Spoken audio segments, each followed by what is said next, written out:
Hello, class of 2023, Mr. Cruz here. Super excited for you guys to be picking out your classes for next school year. But before we get started on that, I want to take some time to review the graduation requirements. So the graduation requirements have changed over time, and they're also different based on whichever class you're graduating in. So for the class of 2023, we have the chart above, and I'll go down the list. So you do need 4 years of English or 40 credits in order to graduate. You also need 3 years of math, and one of those years must be geometry. You must pass geometry with a D or better in order to graduate from high school. Social studies, you do need 3 years. The first year of social studies will begin your sophomore year with world history. Then your junior year, you'll be taking US history, and then your senior year, you'll be taking US government. Next, we're going to move on to science. So you do need 2 years of science. One of those years has to be of life science. Many ninth graders took biology ninth grade, so that fulfills that. And then now you just need the physical science. So many students who are going into 10th grade choose to take chemistry to get those out of the way.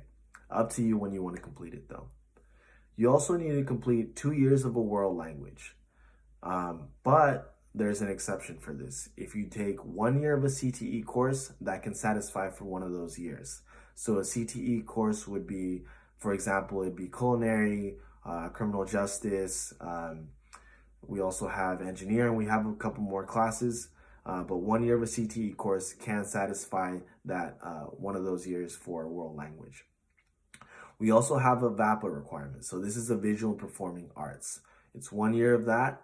And this could be a music class, a dance class, ceramics, art.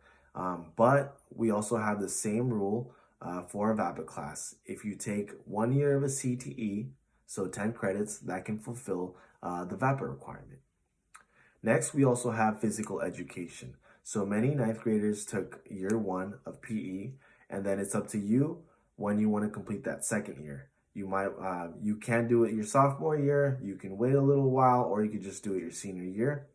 But the options for those are weight training, regular PE, yoga, and there's a couple other more classes that can fulfill that PE requirement. And then lastly, we do have electives. So you do need to have 60 credits in any classes of your choice.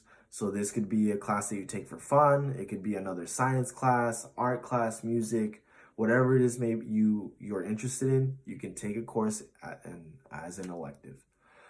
So in the end, you must have 230 credits in order to graduate from high school.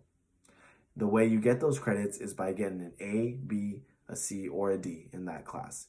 If you get an F in a class, you'll fail that class and you won't get any credit for that class. You'll have to retake it.